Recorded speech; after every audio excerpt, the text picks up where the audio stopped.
India की number 1 choice Bharat matrimony. Iran ने अरब के देशों को चेतावनी दे दी।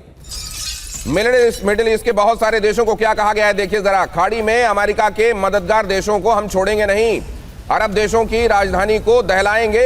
ईरानी मीडिया ने एआई वीडियो जारी किया और एआई वीडियो के जरिए ये बताने की कोशिश की है कि अगर अमेरिका ने हम पर हमला करने की कोशिश की तो अमेरिका के जहां जहां पर बेसिस हैं, जहां जहां पर उन्होंने अपने फैसिलिटीज बना रखी हैं, उन जगहों को हम नहीं छोड़ने वाले। और ये उस समय कैसा होगा, इसका अंदाजा आज एआई का जमाना है, तो जरा एआई से आप देख लीजिए कि उस समय किस तरह की स्थितियां हम बना सकते हैं। पूर्णिमा नाथ जी, क्या इस समय डोनाल्ड ट्रंप जो कर रहे हैं वो एक्चुअली अमेरिकियों की भावनाओं को समझते हुए कर रहे हैं? ईरान के संदर्भ में भी अमेरिकियों की भावनाएं हैं जिसको एक तरीके से चरितार्थ कर रहे हैं डोनाल्ड ट्रंप।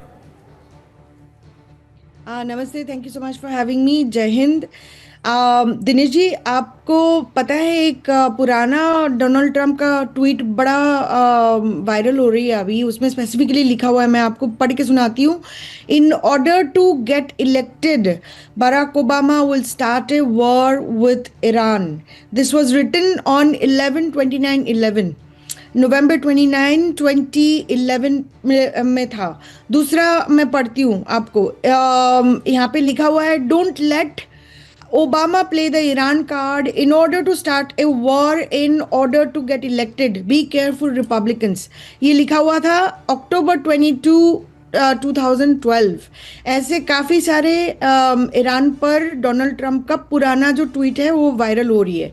बेसिकली अभी जो आप देख रहे हो, फर्स्ट क्वेश्चन आपको मैं ये बताती हूँ, अभी ईरान के बाद हम कर क्यों रहे? तो ये Iran actually is a pawn in the game, it is not the final destination. Okay. और सेकेंडली अभी ईरान की इकोनॉमी, अब अमेरिका का हमेशा यही एजेंडा था, make their economy scream. So Iran की यही सिचुएशन है। तो निकी हेली जैसे ब्राउन कन्वर्टेड जो है वो भी लिटरली टीवी में जाके प्रोपेगेंडा फैला रहे कि ईरान की सिचुएशन इतना ख़राब है, this is the opportunity Iran को ख़त्म करने की, और ये होने वाला है आज नहीं तो कल। लेकिन आपको यहाँ पे मिड टर्म इलेक्शन का जो सिचुएशन चल रहा है, ये इसमें डोनाल्ड ट्रंप को दिखाना है कि वो एक टफ वॉर प्रेसिडेंट है। इसीलिए डिपार्टमेंट ऑफ डिफेंस को भी चेंज करके डिपार्टमेंट ऑफ वॉर रखा गया है। ऑफिशियली नहीं है लेकिन फ्रॉम अभी भी चल रही है, बिकॉज ऑफिशियली कांग्रेस को अप्रूव करना है। ऑब्वियसली कांग्रेस करेंगे, इट्स रिपब्लिकन लेड कांग्रेस है तो कर लेंगे, that is not the point. The point is इनको यह दिखाना ज़रूर है कि ईरान पे अटैक करके, ईरान को ध्वंस करके, ईरान पे लेकिन आपने एक महत्वपूर्ण बात कही कि ईरान जो है फाइनल डेस्टिनेशन नहीं है, तो फाइनल डेस्टिनेशन क्या है? सवाल यह है कि अगर ये पॉन है तो फिर आखिरकार मंजिल कौन है?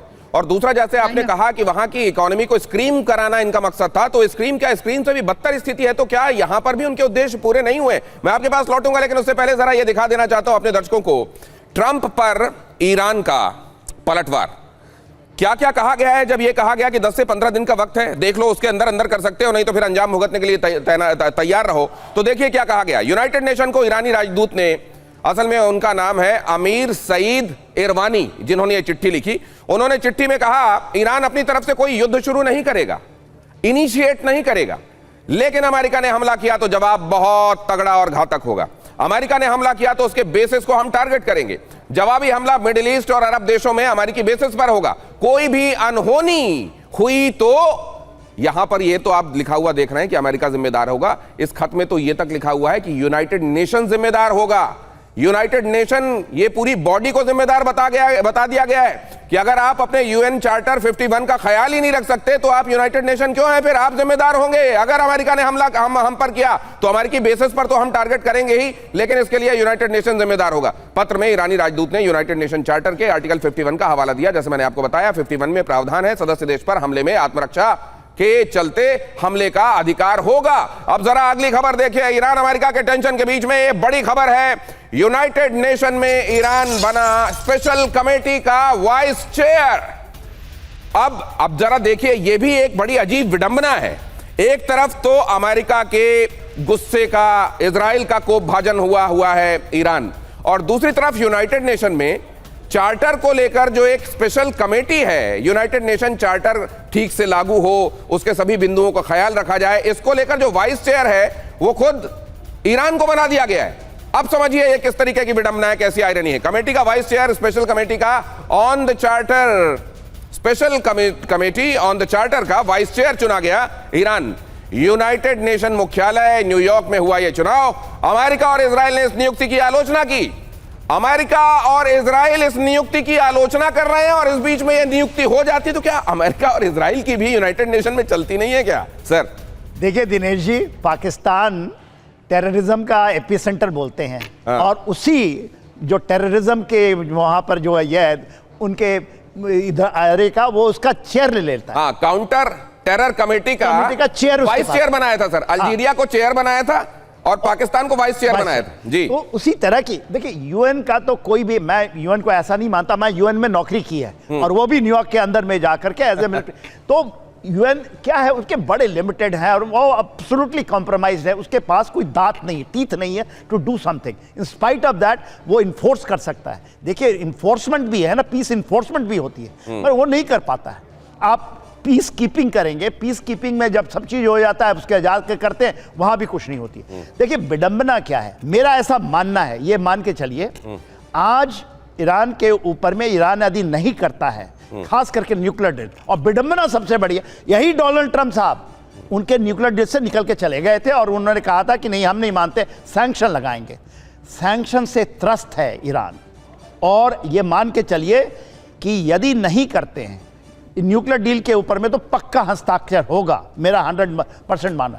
ये रिजीम को कोलैप्स करने के लिए सोच रहे थे, वो कोलैप्स नहीं हुआ। चेंज की बात नहीं करता हूं, regime collapse were their strategy कि कोलैप्स हो जाएगा, ये वो नहीं हुआ। अभी रिजीम चेंज नहीं कर पाएंगे ये। इसके पहले आप इब्राहिम रईसी इसी को याद कीजिए, फॉरेन मिनिस्टर साहब, वो मारे गए थे उसमें हैप्टर के अंदर में, क्रैश के अंदर में 2024 के अंदर ही। जो फिजिक्यान साहब आए हैं, मसूद फिजिक्यान, उनको माना जाए रिफॉर्मिस्ट हैं, मगर उन्होंने तो कुछ ज़्यादा कुछ नहीं हुआ। ये इस तरह चलेगा, मगर इस बार मिडिल ईस्ट में मेरा ऐसा मानना है यदि ये नहीं करते हैं और ईरान करेगा न्यूक्लियर डील अगेन, ये लेके चलिए आप। तो मतलब वो सिर्फ न्यूक्लियर डील में मान जाएंगे।